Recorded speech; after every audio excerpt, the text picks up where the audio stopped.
Bon, la dernière fois, on avait fait des blagues pour créer une connexion avec le public, mais il faudrait renforcer ce lien un peu. T'as pas une idée? Présente-toi pour qu'on te connaisse un peu. Ouais, se présenter, c'est une bonne idée ça. En plus, j'ai une idée ou deux pour rendre ça un peu fort, quoi, pour créer une émotion. Ouais, je vois le truc. Action. Je suis peut-être né dans une étable, mais un jour on me construira des édifices que même les plus gros milliardaires pourront pas se payer. Et quel est ton nom? Baptiste, Jean-Baptiste. Et toi? Coupé, elle est bonne. Ou alors,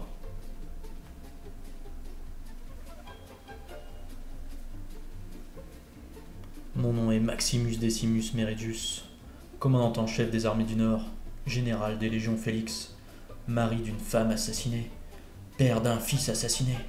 Mais j'aurai ma vengeance, dans cette vie ou dans l'autre. Ouais. Alors c'est pas mal, mais je pense que si t'es pas le fils d'une présence divine ou d'un général devenu esclave, devenu gladiateur qui défie l'empereur, c'est peut-être un peu too much.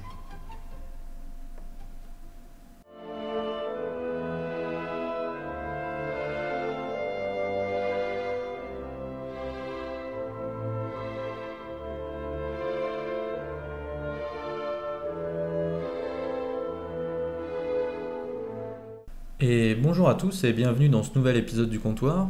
Alors aujourd'hui on va parler des empereurs romains et de leur héritage et surtout de leur rapport à l'histoire.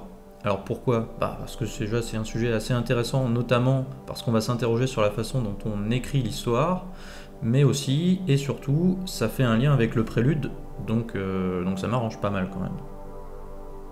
Alors des empereurs romains, il y en a eu une multitude, certains qui sont considérés comme très bons et d'autres comme très mauvais.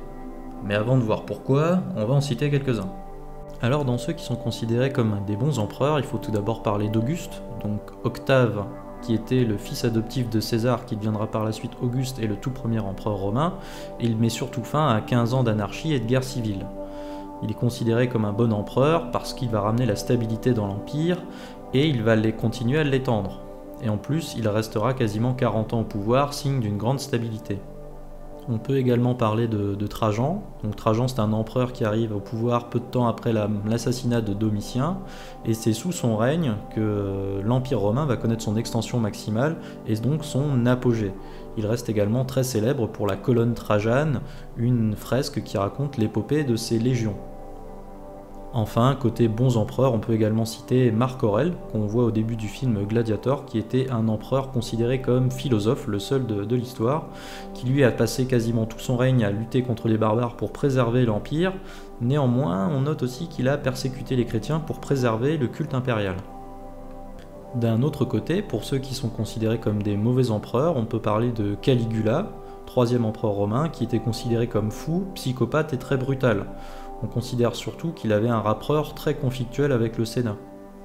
On peut également citer Néron, qui était un empereur artiste. Or, artiste à l'époque c'était mal vu puisque considéré comme une classe sociale très basse. Il a également été accusé d'être à l'origine de l'incendie de Rome dans les années 60, d'où le fameux logiciel Néron Burning Rome, LOL.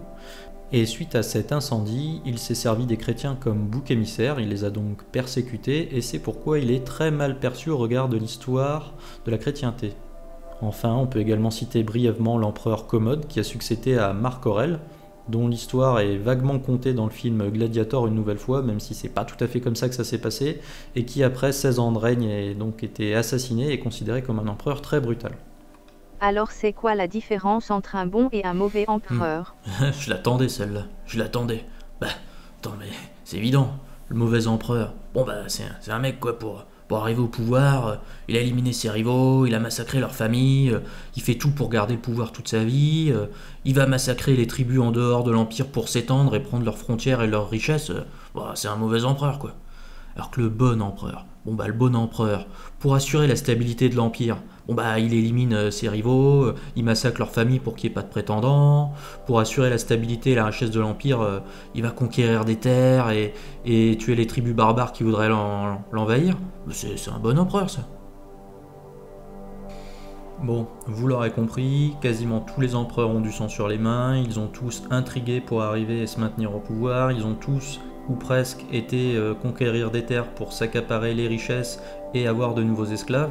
Donc finalement, c'est pas tant sur un critère de moralité et d'éthique qu'on va faire la différence entre un bon et un mauvais empereur.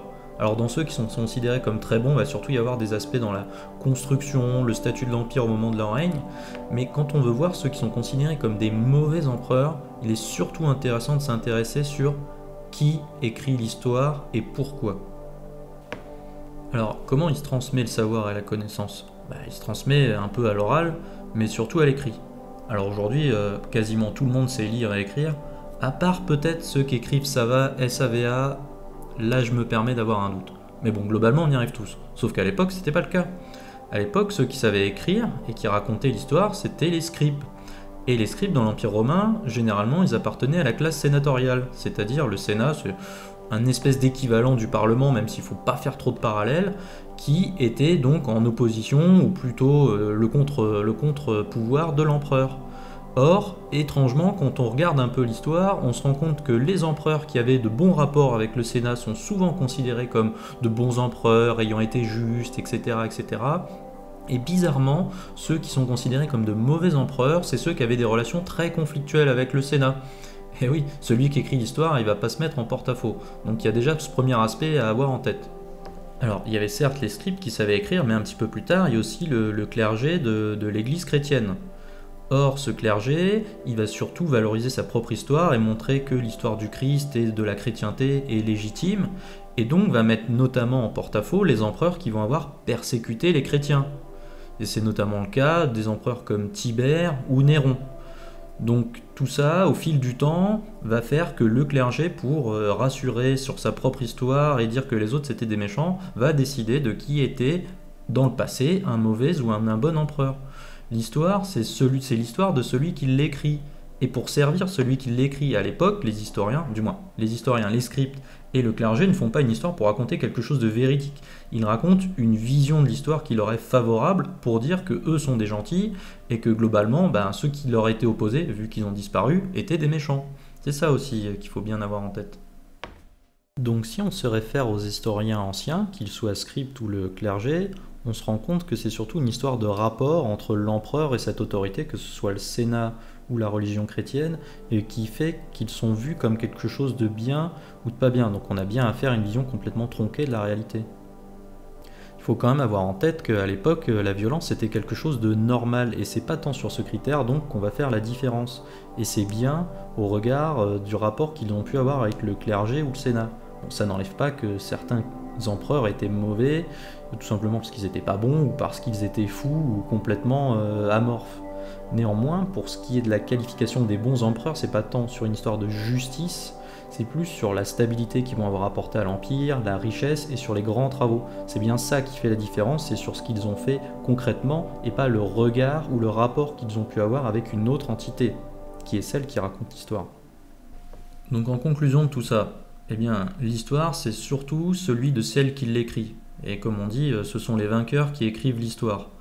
Elle sert avant tout l'intérêt de l'écrivain, donc on a parlé des scripts notamment, donc le Sénat romain et le clergé, et ça sert surtout à valoriser donc leur propre action.